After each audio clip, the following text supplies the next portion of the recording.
And we are live. All righty. Hello. Hello, Cleveland. Hello, Cleveland. Hello, Cleveland. Now, what was the, no, wait a minute. What was, hello, good morning, Vietnam. Right? That's funny enough. That's what I was actually going to do before. That's you're going to try to do it. Good morning, Vietnam. Yeah, exactly. Oh, Oh, man. So, dude, you got your mask on. You're following the rules. I do. I'm following the. See how easy it is to wear a fucking mask? Unlike everybody out here in Arizona. Just wear a fucking mask, please, so you can get this shit over it. I know. It does.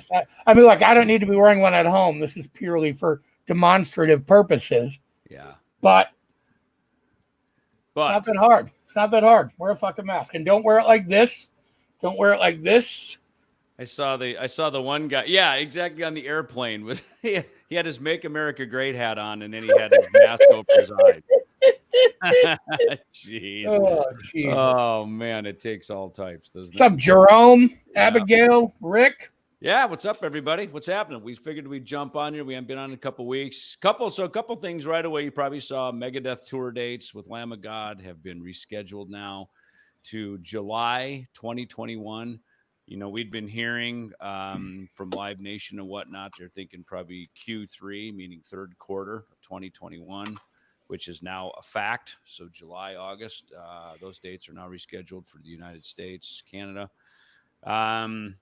What else? Yeah, that fun little thing I did for Loudwire. They posted that. Yeah, they posted a little clip today, which I'm an asshole and I forgot to share, but I'm going to do it right when we're done. Go do it. Yeah, exactly. Super cool. It's actually part of a bigger thing that I did yesterday. Actually, some bass playing and stuff that they're going to, I think, push out in a couple weeks. But this particular one right here was a little update on Megadeth album and all that stuff. So David recorded a Gear Factor, which is Gear Factor. Yep, exactly. Which is going to go up in, I think, July 14th. They said it's going to go live. Yeah. Cool. Yeah, so we got that. Let me see what else. So we had this crazy harebrained idea. We've been, as we know, we've been talking about since we put out Simple Truth and Over Now. We were planning to put out our full-length Ellefson solo LP in October. And we discussed it. It was never, but yeah, that had been the discussion. Now, I mean, you kind of randomly shot in the dark. Remember, I think I was on tour in January, and you said, I'm kind of thinking October. And then we just kind of followed that. And then, of course, everything shut down. COVID hit and the world went to shit. That all plans changed. Everything's subject to change as of that moment. So we had this idea to we were just kind of kicking around some cover songs. And then we had this idea. Literally, we both said it, I think, at the same time. I was saying it, and then you just flat out said it. You said, why don't we just do a covers record? So that's what we did for the last 2 weeks. We have been working on a covers record, and I'll let you, Thom, take it from here.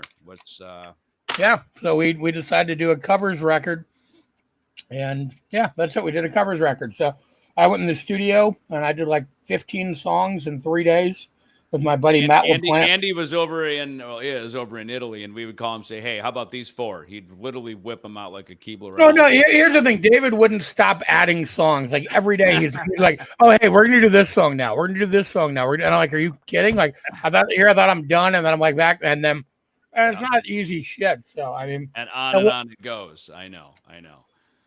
But I told him, me and Melody were talking one night, and she's like, and I told him that David keeps calling me, we keep adding songs. She's like, well, when he calls and he starts trying to do stick songs, that's where you guys got to draw the line. And then I got that call one night, like, hey, you know what? We should do sticks. I'm like, no. I didn't even bring up the ABBA song that I was going to suggest. You shut me down at Sticks. You get stopped there. And that's exactly why Melody said I needed to shut you down at Sticks. Melody knows me. Sticks goes to ABBA. Yeah, right. Then next thing it's Starland Vocal Band. Next thing you know, we're in the Eurovision. We're in the Eurovision. Hey, by the way, I just watched that movie the Did other you? day, Eurovision, with Will Ferrell and Yeah. Rachel McAdams. Oh my God, what a great movie that was! God, everybody loves it. I try, and I love Will Ferrell. Yeah. I tried. I got like 10 minutes in, and I just couldn't. Yeah. I love just Rachel gotta try. McAdams. She's her and Scarlett Johansson are my movie crushes. So I love Rachel McAdams, and Will Ferrell, just such a goofball. He's funny. It's great, and the songs in that movie are amazing. Yeah, I just watched the. I'm gonna Clyde have to give it another try. You got to watch it, dude, and you got to kind of put on your, and who's in it? Demi Lovato's in it, right? She's in it, so it's you kind of got to get your pop mindset on in order to watch it. But so someone is asking some of the songs that we. Yeah, well, we're right in the middle of talking about our cover record, and somehow we're getting on to Will Ferrell. But we did. Look, we did. We're not going to give everything away. We did Def Leppard. We did Judas Priest. We did Fight. We did the Dead Kennedys. Yeah. We did Wasp, which we always talk about on here, how much we love Wasp and how much I sound like Blackie Lawless. Yeah. So we're like, fuck it, let's do a Wasp song. So we did Wasp. We did touch on an AC/DC song. We went into Queen, Sweet, as a little honorarium to my acquaintance Steve Priest, who just passed a couple weeks ago. So actually, it was nice. I actually sent him a message over to the Sweet Instagram, and they responded back. They were very appreciative that I put a post out, and Steve's wife Maureen was our publicist during a lot of our big years at Capitol Records. Oh wow, I didn't know that. Yep. So she worked and she said one day, she goes, "Yeah, my husband Steve," and I was like, "Oh yeah," and he goes, and then she says, just kind of very, very just on the side, he goes, "Yeah, he was in Sweet." I'm like, "Are you freaking kidding me? You didn't tell me this?" So, and then we were at like some cocktail party, and he was there. She introduced me to him, and so I was fanboying out. And I mean, Steve Priest. Now, here's a funny story. It's Steve on the cover of Desolation Boulevard. So he's got the glasses on, the jean jacket, and they're standing out on, which is basically Sunset Boulevard. And when I met Dave Mustaine in 1983, he reminded me exactly of Steve Priest on the cover of Desolation Boulevard. And of course, Sunset Boulevard, like that exact space right there. That's basically, that's right where Tower Records, the whiskey, the rainbow, all that shit is right there. That was my stomping grounds too. I know. Hey, Karen, that's the whole idea. That's what we're talking about. Is we are putting out an album. We are putting out an album called No Cover. That is basically 14 cover songs of all kinds of stuff that influenced David, myself. It's a lot of 70s and early 80s stuff, mostly, other than Fight. Really, you know what I mean? That's a little more contemporary, but it's a lot of, old kind of Motorhead, kind of old new wave of British heavy metal stuff. Yeah, and not the obvious song. No, not Ace of Spades and Living After Midnight and Help, Back in Black. It's not any of that stuff. I mean, these are kind of cool deep cuts from, and we got some great guests. Tom's got a press release going on first thing tomorrow morning, so we'll share it. We'll post it. I do. We wanted to come on the stream tonight and tell you guys first. So, the guests, man, the guests are. Let's see, we got Dirk, we got Charlie Benante, we got who else, man? Let's see. Jason McMaster jumped in. Troy Luquetta, Frank Hannon from Tesla. Chuck Beeler. Chuck Beeler. We got Chuck Beeler. How you like that, guys? Yeah, Chuck Beeler is first recorded thing from Chuck Beeler since what? So Far So Good So What? So Chuck and I will be back on a record again.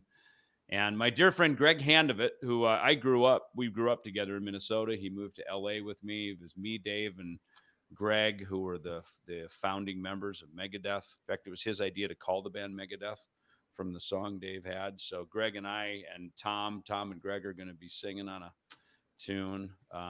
And Doro's actually going to be on that tune as well. Yes. Yeah. So yep. So all kinds of cool shit happened from the Mega Cruise, like just hanging with Doro and reconnecting with her again, which is great. So it's super cool. You guys we're very stoked. We've literally been working for the last 2 weeks, just hammer down.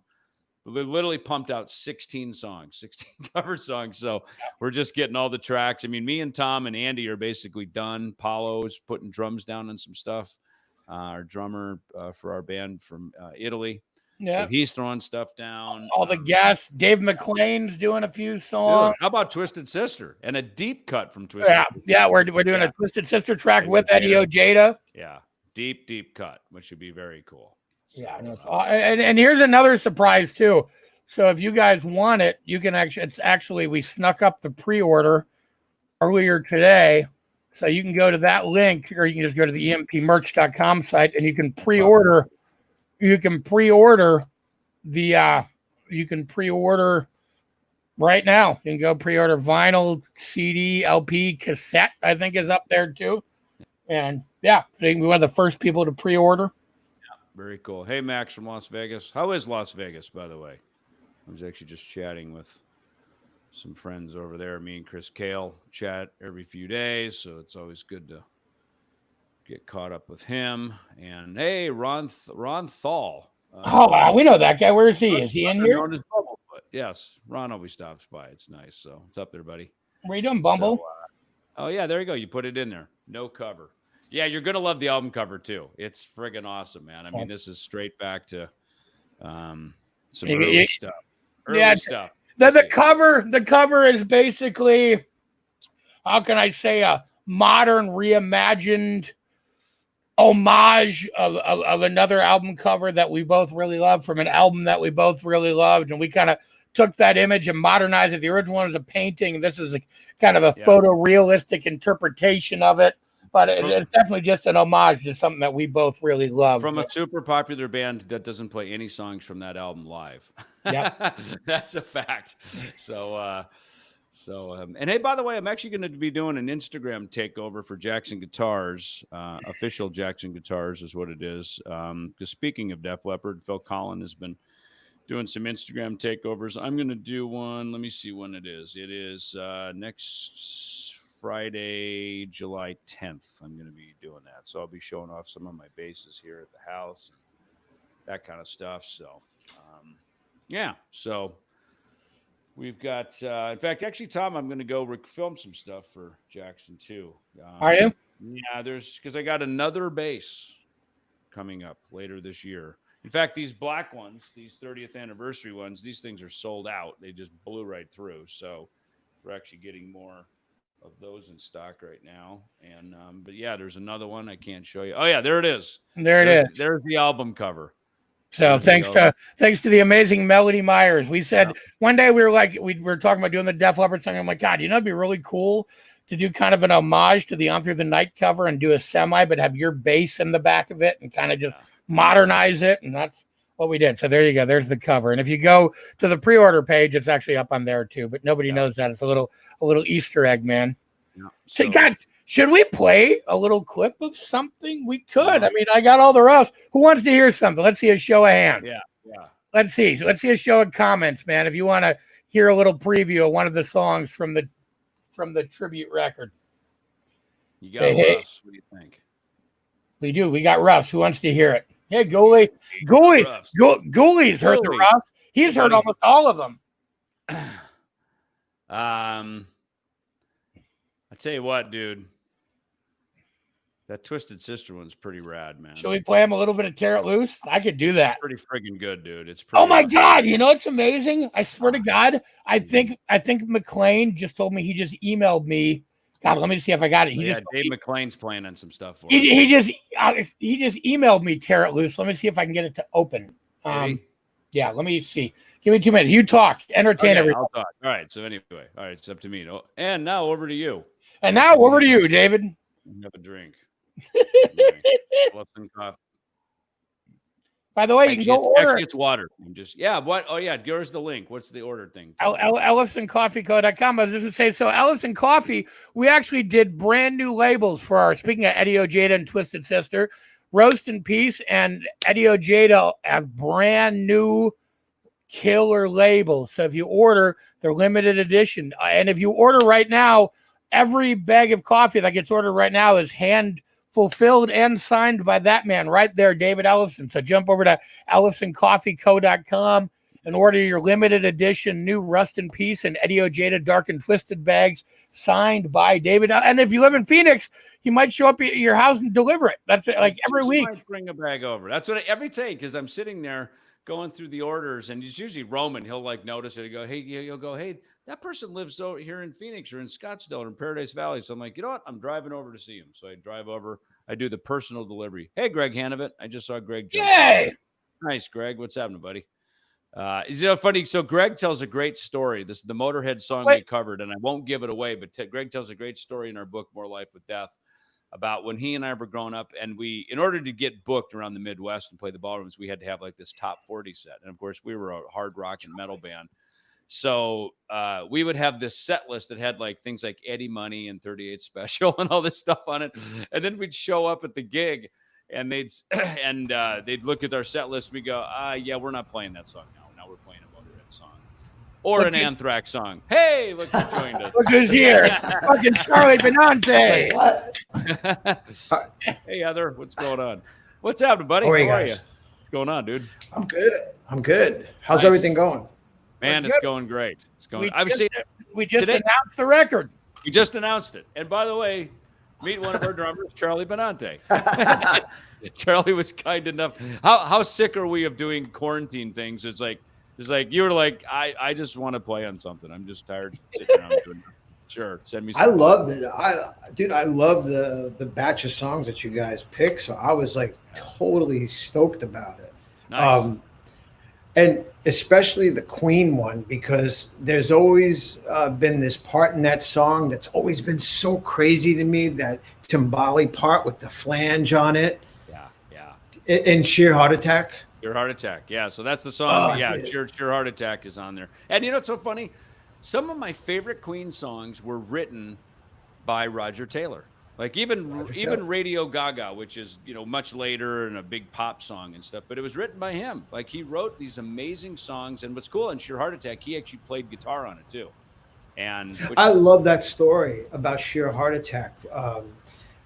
The reason why they wrote that song is because the punk movement was coming in, and they were in the studio, and wasn't the Sex Pistols in the studio too? And Freddie Mercury met Sid Vicious in the lounge area, and he called him not Sid Vicious but something else, and it inspired them to write the song Sheer Heart Attack. That kind of punk. Wow. You know what? It's funny. I did read that somewhere recently. Obviously, once the movie came out, and there's all this Queen nostalgia and all these stories. You're right. I do remember that, because News of the World, that was such a great album, man. It's my favorite Queen album. Me too. I would say hands down. I mean, I got into them with Night at the Opera. I remember for Christmas, my parents bought me a cassette, and I didn't know what it was. I thought it was like a musical, like Jesus Christ Superstar. I was like, what the hell is this? It's like, right. It's got these weird songs on it. I didn't know what it was. So, but yeah, News of the World is like, okay, this is a kick-ass rock band. This is cool. I remember like back when we were all in school, and not a lot of people liked Queen. So if you knew someone who liked Queen, that was the person, because you knew they had more of a musical taste. And I remember, just how could you not love Bohemian Rhapsody? Oh, yeah. Such a great. I know.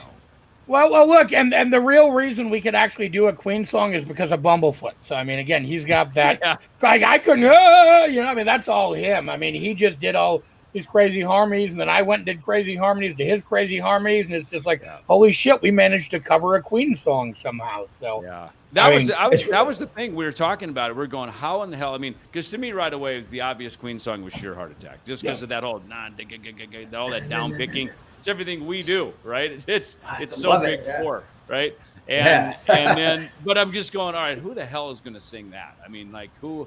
And then all of a sudden it hit us. Is like, wait, somebody already within the organization, like Colonel Top. Somebody already in the organization. We don't have. It's not going to cost us anything more. Since she's already with us. Right. Yeah, doubly. We're going to record it in doubly. We did. We recorded it all in doubly. Yeah. If anybody saw Spinal Tap, you'll get those jokes. That's a movie that's been on every tour bus that every rock and roller has watched. But yeah, so Ron just killed that, man. It's just. By the way, we didn't. So Kristen, so you guys bump Bohemian Rhapsody like Wayne and Garth? Is that how you roll? Say it again. Oh no, I was talking to this guy right here. Me and my friends will be blasting and singing Bohemian Rhapsody in the car. Such an amazing song. It is. Yep.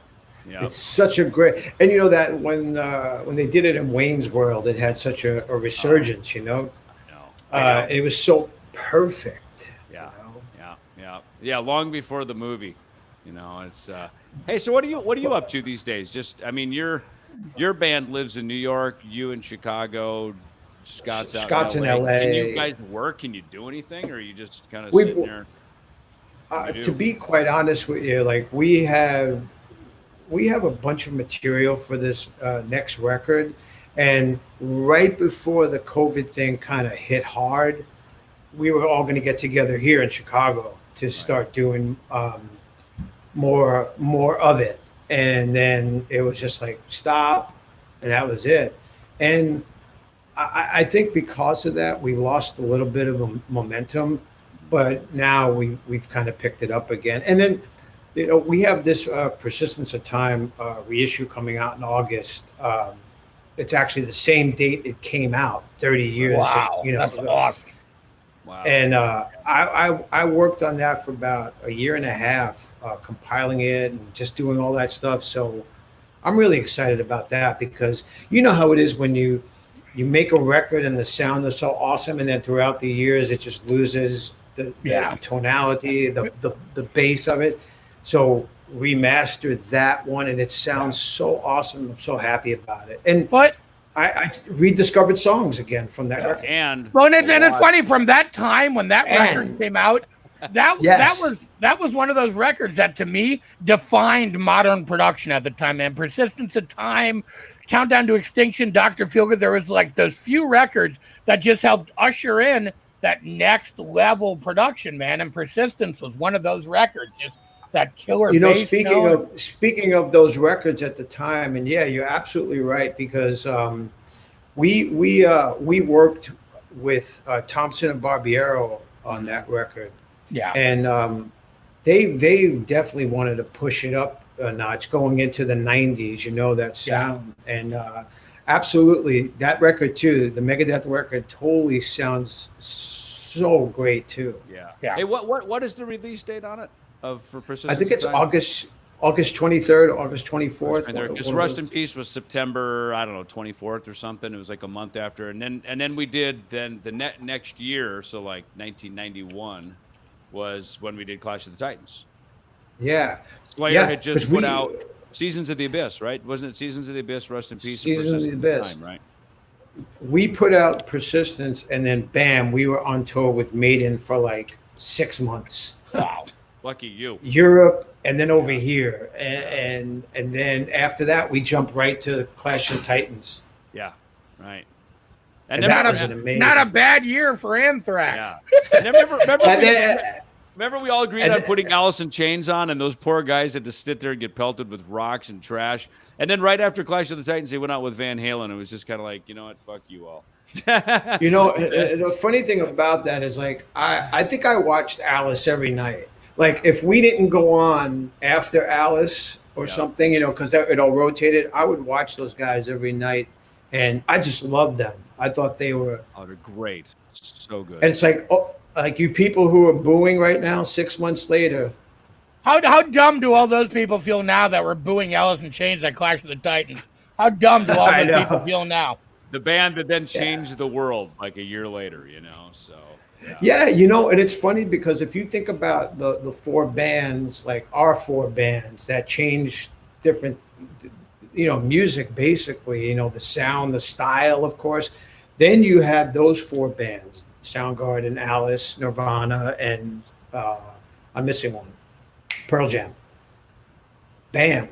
Those four bands changed the course of history again.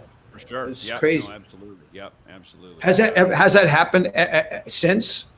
It's funny you think about the big four, right? So our four bands obviously survived, 30 years later we could get together, or whatever it was, 20 years later, get together and do the big reunion like we did, with the big four concerts. But those other bands, like all those Seattle bands, someone either died in the bands, they broke up, something happened. Yeah. Something tragic happened and that really was the only other big four. I can't think of, there's not like a big four of new metal. There's not even a big four of country. I mean, I don't know, maybe Garth Brooks, Shania Twain. You know what I mean? There might be four.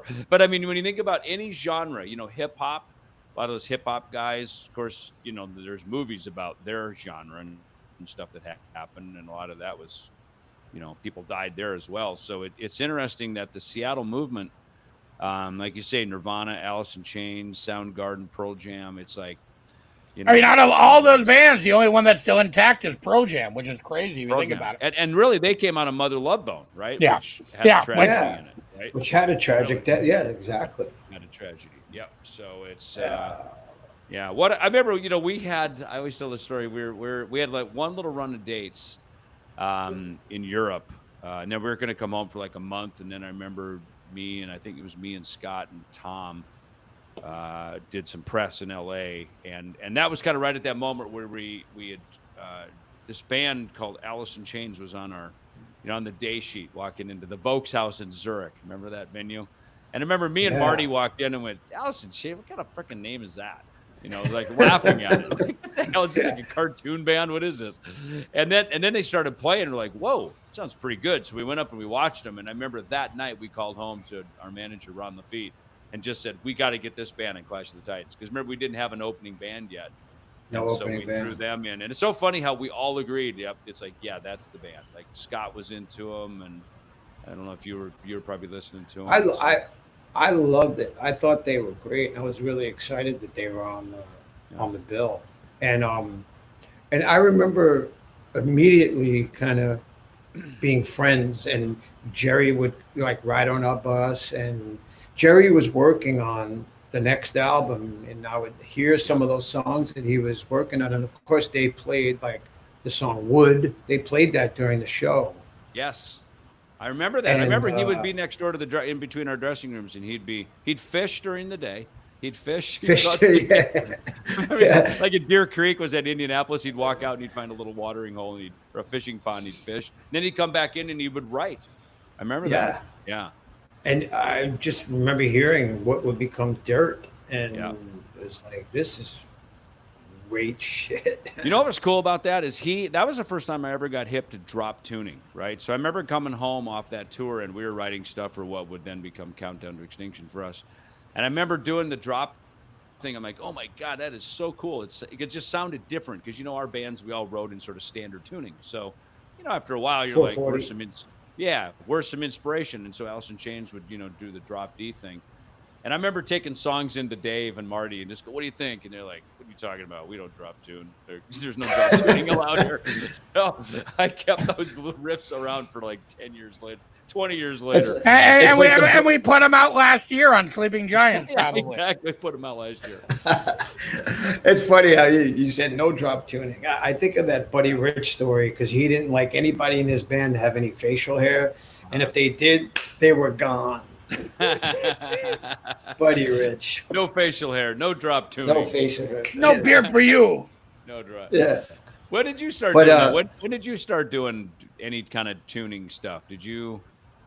It was on the SOD record, actually. Oh shit. Yep. Yeah. The first song on that record is a drop D to a D and that was the first. Yeah, that was like the first one. And did you write a lot of that on guitar, by the way? No, Scott and Danny wrote a lot of that stuff. I did the latter.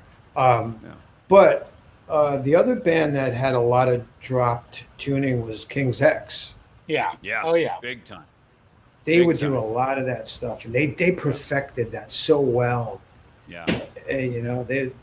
Totally what was interesting about it is your ear always went to their vocals and their harmonies. Like they would start off with these big riffs and it was cool, but then as soon as the singing came in, especially when they hit choruses and they had these big layered harmonies, your ear automatically went right to that. And it wasn't Beatle-esque really.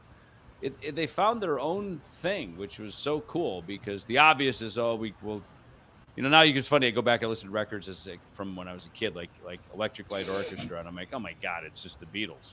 It's so obvious. didn't dawn on me then, but now I hear it. Didn't even know. Yeah, exactly. And now and Cheap Trick, of course, and they're which is another record that we did on our record with Charlie that we didn't mention before. It is. Auf Wiedersehen. Yep. Auf Wiedersehen, yeah. Which is really cool because Anthrax did it. You guys did it on like Sound of White Noise as a B-side, right? Yeah. It was a B-side. And Rick Nielsen always says, you played that part wrong. Well, we're giving you a mulligan. Yeah, so you guys played it right. Yeah. Can we play it right now? Yeah. I got to tell you, Andy was great. I would literally hit him 3 times a day. Go, oh my God, you got to put together Off Eaters 8. Oh, awesome. Oh my God, real quick before you go to bed. And of course, 9-hour time change for me and Andy, and he's over in like by Verona. And I'd be like, real quick before you go to bed, I know it's 3 a.m. Can you quickly whip up like, I don't know, a Judas Priest song real quick, you know? And, well, the crazy thing is I was talking to Bill Cozy today, who is Cheap Trick's front of house, and he's the guy who's recording Chuck Beeler's drums for the songs that he's playing on. And I was talking to him about it today, and he was kind of all stoked that we did the Cheap Trick song too. So it's funny. So who knows? Yeah. So who knows? Maybe they're the song that threw me the most was probably the Dead Kennedy song. Yes. Isn't that? And I'll tell you why. Because I never approached the drumming in that song. I just listened to the song. You know what I mean? I always heard the song, but I never thought about it from a drummer's perspective, and it's very strange. It's fucking crazy, right? Yeah, no, it's fucking crazy. Like you watch those videos, watch any Dead Kennedy video, like, okay, just take, for instance, Holiday in Cambodia while we're on the subject, right? And just watch the video. And it's interesting how when you even watch their sort of their live videos, which really aren't live, they're just playing along, you see like they had every sort of ethnicity, they had every sort of like nuance, like the drumming was a certain style, the guitar player had this cool thing, the bass player was a very different style, and then of course Jello singing. You're right, I never appreciated the Dead Kennedys as much as I do now this month, like really digging into the tunes, bass in hand, really playing the parts, and seeing as I'm landing on a chord going, wait a minute, the guitar's doing something way whacked right there during the chorus, and for as kind of simple as you could discount punk rock, they're really a deep band, man. Oh, absolutely. And like I'm saying, the approach to it, I had to like rethink how I was going to play it, because I'm like, well, do I play it like this? Because the 3 of them playing together, they sound almost like they're playing a different song. I know. But it works. Yeah, I know. I was like, yeah. So yeah, that one threw me for a little bit. Very collaborative. Same thing for me. I sit down and I'll write out charts, and I'll just kind of put the sort of a roadmap together and start filling in some details of it. And it was just so weird. It was like, even the structure. Most of these songs, didn't have too whacked of a structure except the Dead Kennedy song. I'm like, that's weird that they would go back to that. It sounds fine as a listener, but then as you're, as a musician performing the track, you're like, that's weird that they would go to that. It's funny. I had the same thing going into that song, because I had no idea how the fuck I was going to sing it. I'm like, do I kind of make it heavier? Do I try and keep it like Jello? And that, like, I went into that one the same way, going, God, how am I going to approach singing this song? And funny enough, it was one of the easiest and most natural ones. I just opened my mouth and it came out, and I'm like, okay, cool. It's awesome. Yeah, it's exactly how I said the Dead Kennedys, when I just kind of played it like them, like if I was sitting in with them, Yeah. It's awesome. Yeah, so that was a good one. I still haven't even heard your drum parts yet. Actually, I haven't heard any of the shit you recorded. So all the vocals I recorded were still to the fake drums. So I haven't even heard your drum parts yet, which is funny. Wow. That's funny. Alessio, who's our engineer over in London, who's mixing this, he sent me something on WhatsApp. He goes, dude, this is amazing. And he had his phone set up with his, with the console and the speakers, and he had our Pro Tool session up with you and me and the guitars in it. Dude, it was so slamming, man. It was unbelievable. Oh, cool. Yeah, awesome. So cool. I had fun doing it, man. I was just like, okay, get the next one. Let's go. I was like so charged to just keep playing, like as if I was playing a show, Well, but it's funny. Great. We did it. A lot of people, because most people weren't here on the Mega Cruise. We got to put together the Kiss Jam for the Mega Cruise. Remember that? That was so much fun. Awesome. Just dialing back and forth on songs, and then the schedule kept changing. Oh, it's unreal. I still get people talking about that, how much they loved it. It was awesome. Yeah, I had a ball on that. Actually, dude, to be honest, we've done many cruises, but that was my favorite one. But plus, we were tricked out in some nice, in our swank little area we could hang out. Yeah, that had a lot to do with it. That helped. Yeah, exactly. But no, it was great, man. Musically, it was cool. It was a lot of fun. And yeah, that Kiss Jam was of legend, man. I mean, that was just, Well, look, That's everybody's awesome. bugging us to play something. Should we play them? I got the Twisted Sister queued up. Should we play them a little couple second clip? Here. Whatever you got there, man. Sure. Hang out for a second. I'm going to mute everybody for 1 second. Hang on. Okay, let's see. Okay, good. Blah, blah.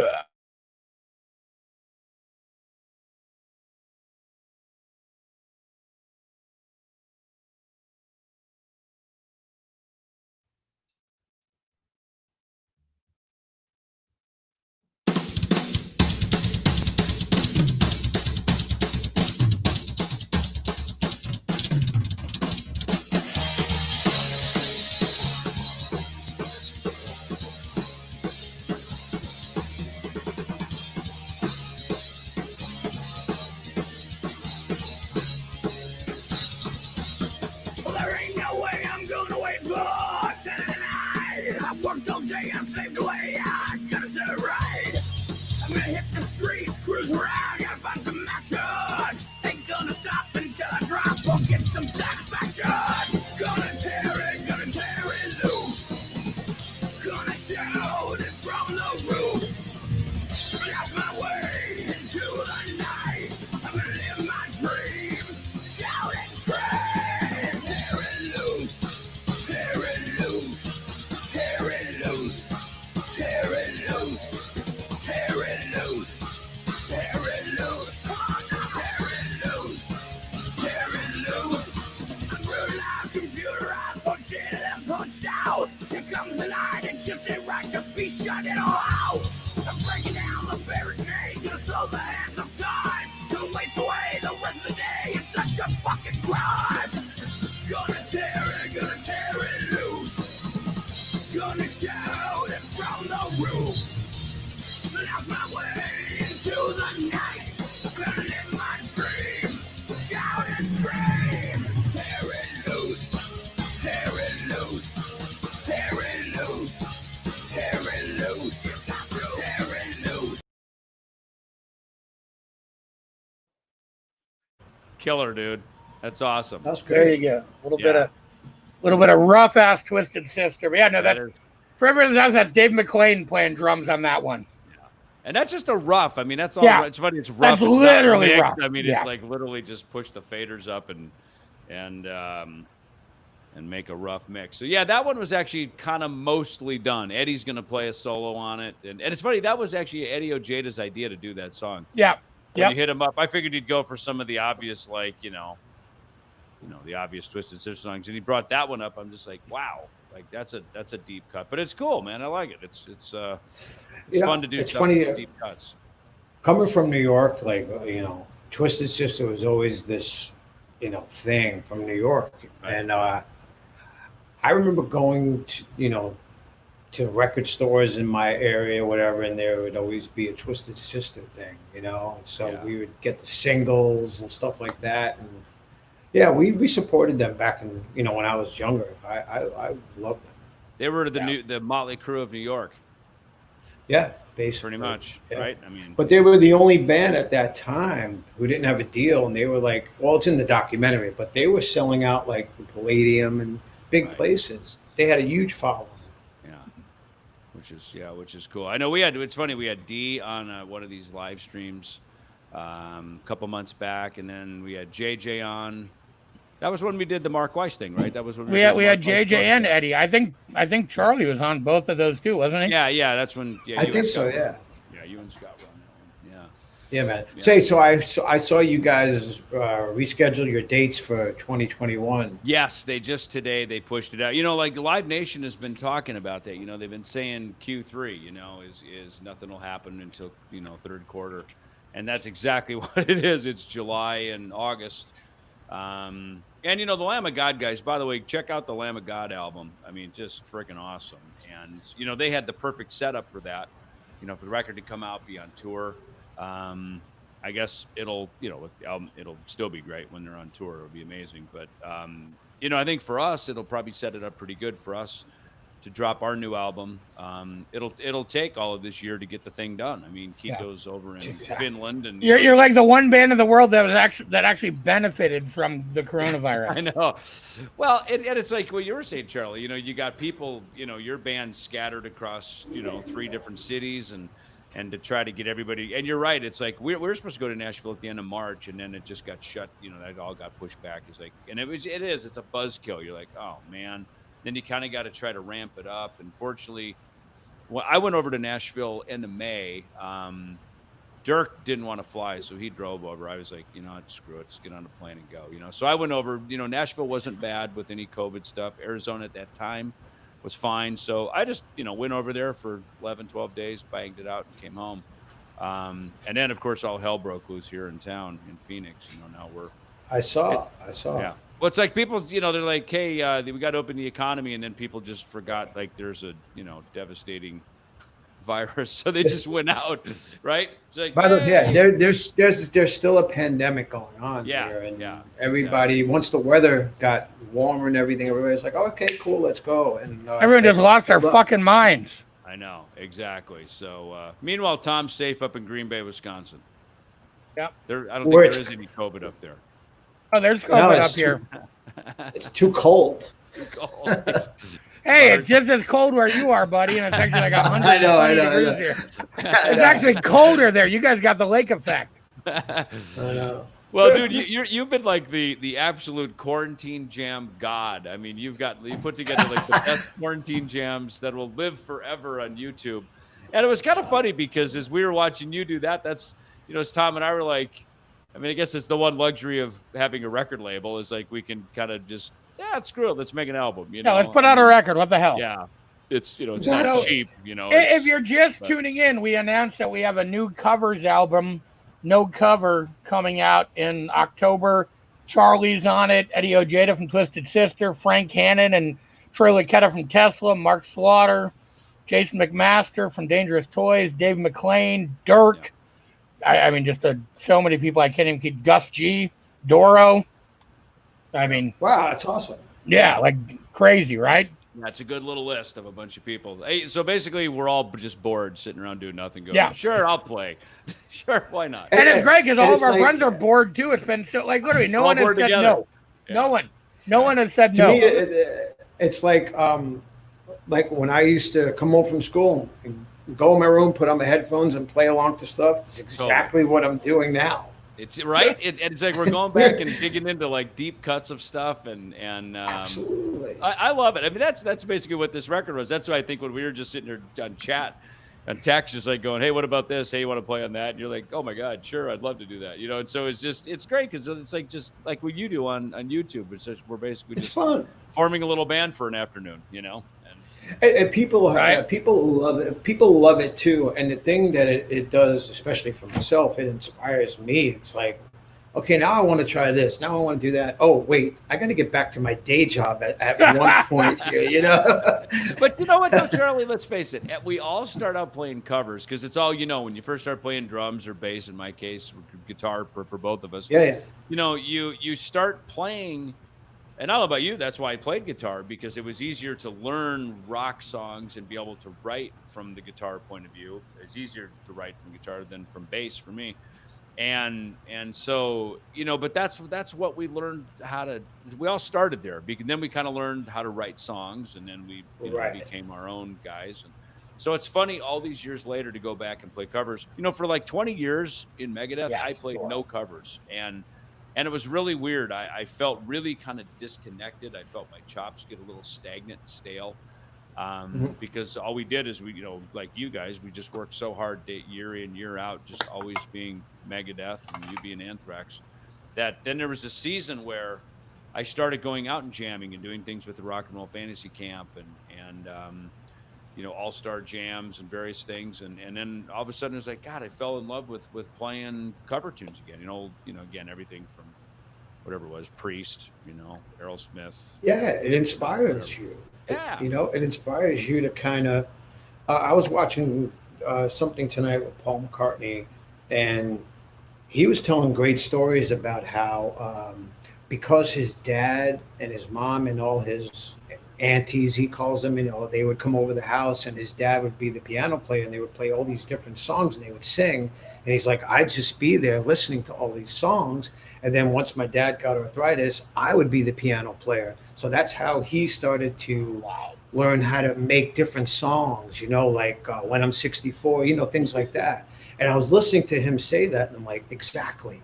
We're all sponges when we're younger. We're just absorbing this and that, and here we are making music. Yeah. And sometimes some of that stuff comes from behind and wow, where'd that idea come from? Yeah. Came from when you were two, Here's one of the cool things that I was kind of thinking about, like as I'm in the studio tracking this shit and knowing you're on it, Charlie and Jason, and I mean literally like Eddie, some of the guys from my favorite bands growing up, and me and David have talked about this. It's like, you guys as being as into Kiss as you guys were in Anthrax, some of the covers you guys did got me more into some of the stuff I was into. And it's just weird. Like, Anthrax did a lot of covers and a lot of cool stuff. And honestly, you're off Wiedersehen cover, all this shit on Attack of the Killer Bees. Like, again, you guys being so into Kiss is part of what I was always into Kiss, but that got me, I was born in 1975. So I honestly, my first Kiss record was Lick It Up. It's like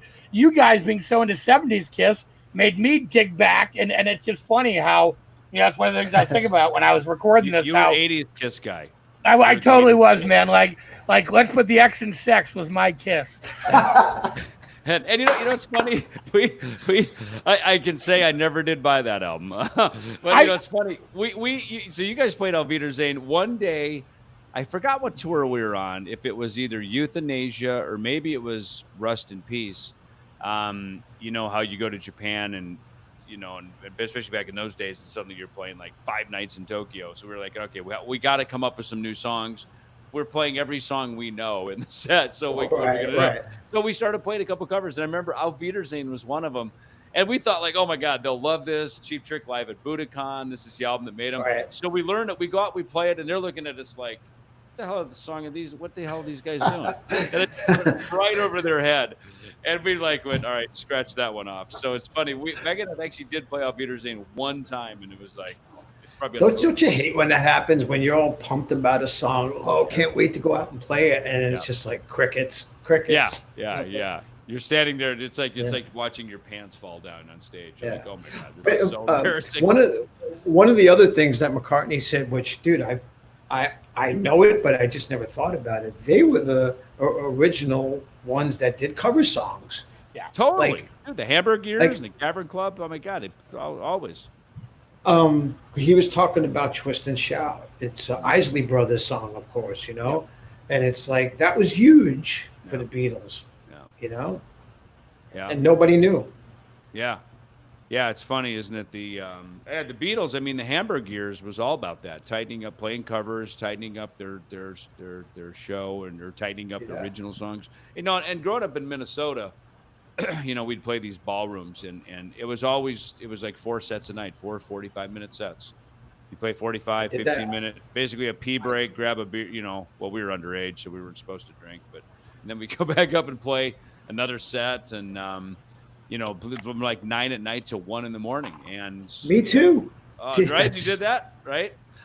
I played 4 sets, and I wasn't allowed to enter through the front. I had to go to the back and stay back there. But we would play 4 sets. The first set was kind of like a poppy type of set. The second set would either be like a whole Who set. The third set would be like a prog set.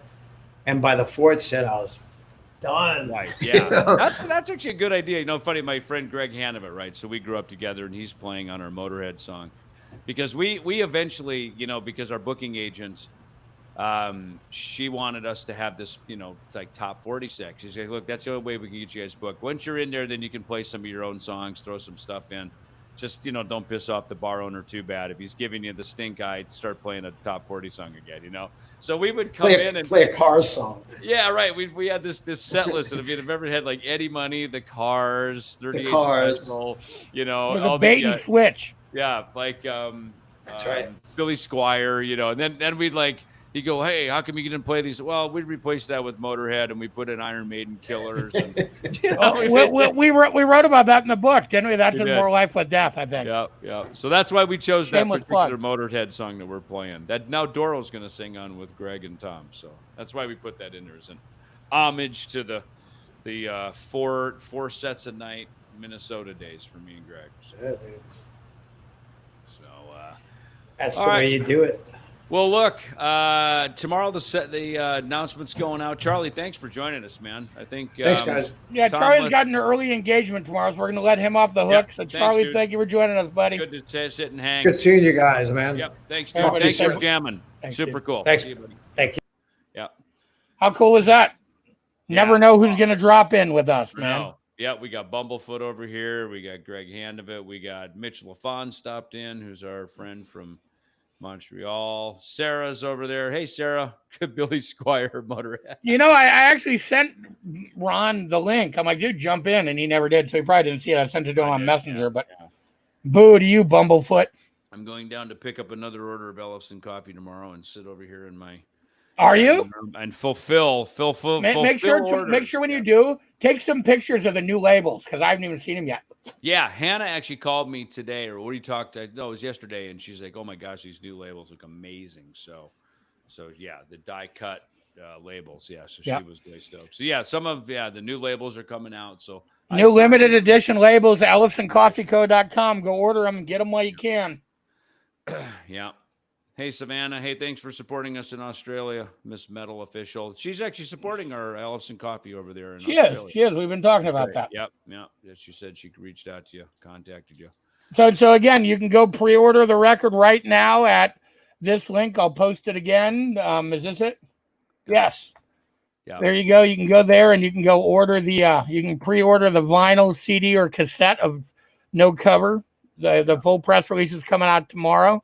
You can be the first on your block to go pick it up right now. Yeah. Dude, again, if you're just joining us, so we announced that we're doing a covers record. We're doing Wasp, Def Leppard, Judas Priest, Queen. AC/DC, Queen, BTO, Cheap Trick, BTO, old classic stuff, and Motorhead. Really cool versions, if I must say so myself. So it's really, really great stuff. So press release will be going out tomorrow. So you guys heard it here first tonight. So what's the best roast to try first? Look, Alex, always start with some roast in peace. It's like a dark roast, but it's not too dark. I think isn't Eddie Ojada's Twisted? Eddie's is a dark too. Yep. His is dark, even darker though. So if you want to go darker, I think me and Frank's, the Altitudes and Attitude coffee. It's an Italian roast. That's an Italian roast. More of an Italian roast. So that's but the good kind of starter roasts are Dave's and Eddie's are both good. Oh look who's coming now. Look at the king of the double neck guitar. He finally found the link. Nice. We could sign off and just leave Bumble here playing, serenading people all night, all around the world. How are you, Ron Thal? Can't hear him. Oh, we can. It's even funnier. We can just look at him. We can try and read his lips. Yeah. Figure it out, Ron. He can just play Queen songs for us like all night. Yeah, Shannon, we have some Ellefson coffee in Mexico. Obviously, it's a little difficult with all things going on right now. Yeah, Anna, get the cassette. That's nice. Have him come back in. Yeah. There he is. Yeah. Let me try again. I'm going to kick you out to re-sign in. Maybe it'll work. Goodbye, Ron. Yeah, we had to kick Ron out. Sometimes we have to kick our friends out. Why don't we play everybody another little rough clip while we're sitting here? Pick one. Do you have something that Charlie played on since he was just? I don't have any of Charlie's drums yet. They haven't been put in. Stuff, and we don't. I only have that one of McLean's because he actually made a mix of it and sent it to me. He wanted me to hear it, so he mixed the drums in. Yeah. Everything else, I pick a song. What should I play him a little clip? We got Wasp.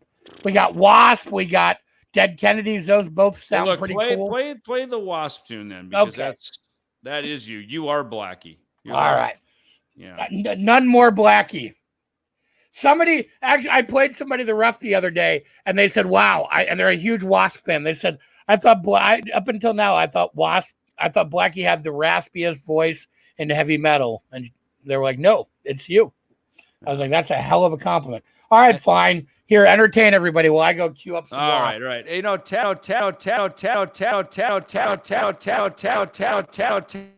Whoa.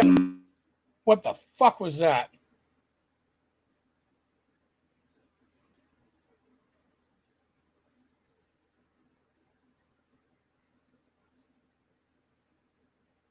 I got to kick. There we go.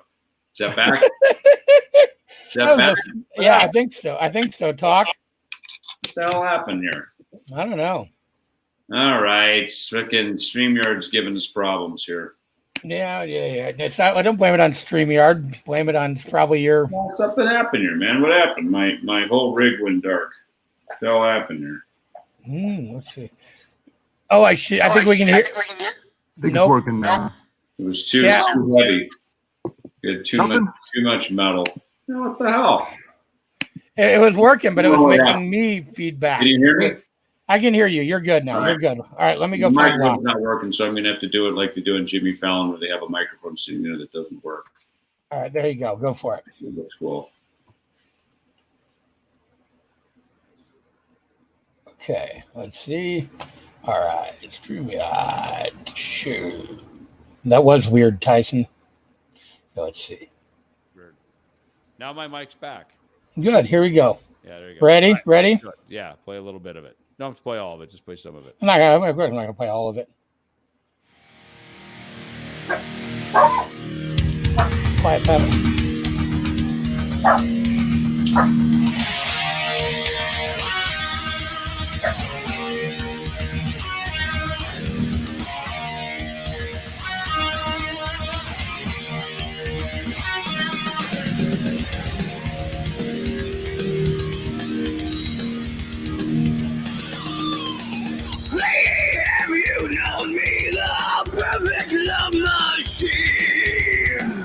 I'm Virgo, my Leo's rising. Venus made me king.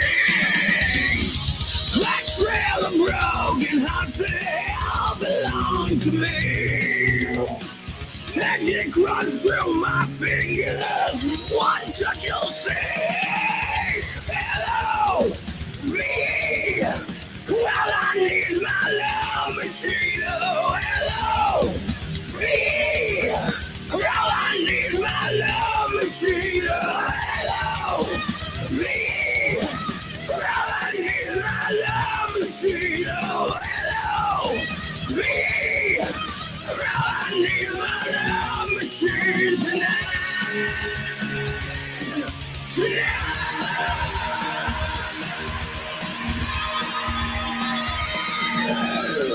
What can I do for you? Am I your wildest dream?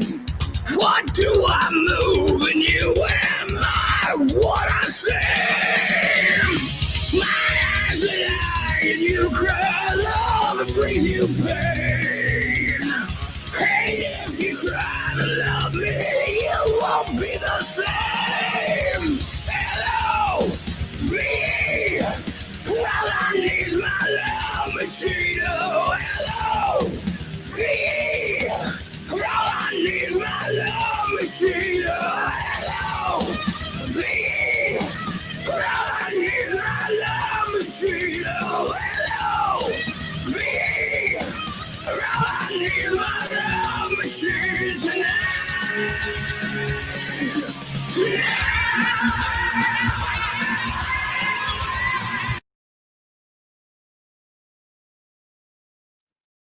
You get.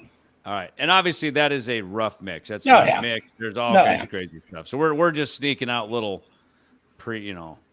this is like our garage days revisited. So, but yeah, right? Sarah was saying that Thom captured the vibe of it. I agree. Thank you, Rocio.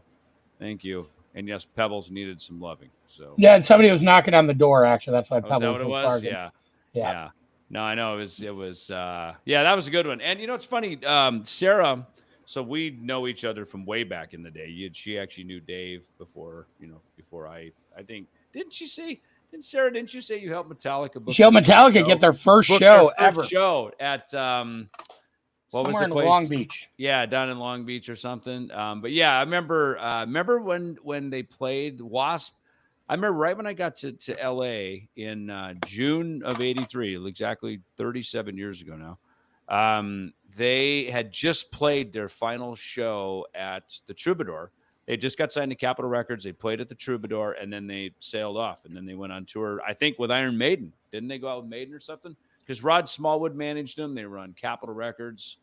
And, of course, Iron Maiden and Rod Smallwood, their manager, they're kind of the ambassadors to everything at Capitol. Signed Poison after that. Rod managed Poison. That's why they blew up so big. So, yeah, those were the days. Those were the days. We were actually at Sarah's house. Remember, Sarah, that we actually got, when me and Dave got a copy of the Killing Is My Business album. In fact, we might have even had it shipped to your house. You might know because we didn't have a mail. Radio you didn't have an address. You're home. Yeah. Sarah booked the first Metallica show at Radio City in down in it's like Huntington Beach or something. But yeah, I remember me and Dave didn't have an address because we were literally homeless, living between my van and a rehearsal studio, and I think we might have had the album. The Killing Is My Business album shipped over to Sarah's. I remember we got it. We saw the cover and we're completely bummed. And we had to go drown our sorrows in some sort of, soothing, mind altering something or other. So, but now it's, of course, Things of Legend and all that. So, which is kind of funny because this new covers record will come out on Combat Records. The irony. The irony. Exactly. The irony. Right, Sarah? We did. We had the album shipped to your house because at least you had an address and we could trust you. So, yeah, apparently more than you could trust Combat. Yes, definitely much more. We trusted Sarah more than Combat. So, and now Sarah's got her wonderful vegan. I hate to call it dessert company. Organic gourmet. Yep, Sarah, organic gourmet, and we actually put some Ellefson coffee in some of her desserts and all that stuff. So yeah, it's really good. We got all kinds of cool people on here. So, all right. Well, hey, so press release going out tomorrow morning. You heard it here first. This is the news, as me and Thom always like to say. This is the news. This is the news. What is this garbage you're watching? I want to watch the news. This is the news. Hey, Sherry, how are you? But yeah, you can all go pick it up right now if you want to, right there on vinyl, CD, cassette. It will assuredly sound much better than what we just played you. That's literally it's a Love Machine. Dirk is actually going to play on. He hasn't even played his drums yet. Yeah. So these are literally one step above the song, the recording skeletons for me to retract the rough vocals, man. Yeah. So. That's basically bringing you guys in the studio to hear some very rough mixes. Hey, look, I just put a vocal down. You want to hear it? Yeah, that's kind of what it sounds like in the studio. So exactly, that's basically what this is. Those were the versions that he sent home with me, so I could just listen to it, make sure I didn't hate anything and want to redo it. Honestly, yeah, that's what that is. I hear clean it up a little bit, make it listenable, so I can just make sure all the tracks are decent. Exactly. All right, brother. Well, look, I'm going to sign off. Thanks, everybody, for stopping in. Another more nights with DETH. Always good fun. DETH. That's me. DE Gaga. Death Machine. DE Gaga. TH. That's it. That's our new theme song. That's the theme song. You got to go and cut a new vocal now. For that. I would do it. Well, that's going to be our theme song for the theme song. Yeah. Awesome. I'd love to come back to Sweetwater. We're going to hit the road hopefully in October. I think we're going to do a couple of shows with Saliva in Texas. We got a bunch of. We're going to get out there eventually, man. We're going to go play some shows. And we are. Yep. So basically, this covers record, and just to kind of so everybody knows, we were talking about putting out. We do have an album of original material that we are working on. It's actually pretty close to being done. But we didn't want to just put it out in October because there's no touring. There's not much we can do around it. So we decided we're going to Australia and Europe, and so we're going to kick that original album back into probably I don't know, February, March, something like that of 2021. We are actually right now routing some tour dates for Europe in March and April, as well as we have Japan and February. We've got Australia in March, so we've got that stuff coming out. And then, of course, as you saw, the Megadeth tour dates start in July. So, yeah, we're going to be busy. But so this covers record officially will release in October, but we're going to start popping some tunes out from it in the pre-order. Yeah, everybody who pre-orders, we're going to actually send out like a digital download in August. So you'll get the physical in like October. The vinyl's a little later, obviously, because vinyl takes longer. But, everybody who and look, we'll probably put it up on Bandcamp a little sooner, but the official release date's in October. And if you pre-order from us on off the EMP site, you will get a free digital download. And like basically whenever it's done in August, we're just going to send it to everybody, a free download. Yep. So we're finishing it up here. We'll be mixing in a couple of weeks, getting it done. So so that's that. So then, like Tom said, these tour dates with Saliva. Our big bundles. Yep. So we'll be doing that in October, provided the world doesn't end before that, which it might. But if it does, at least we'll have a covers album. At least we'll have a killer covers record, and I got the covers record with a bunch of awesome rock stars on it. Exactly, it'll be fun. So, all right, sayonara, auf Wiedersehen. Auf Wiedersehen. See you later, everybody. Thanks for stopping in.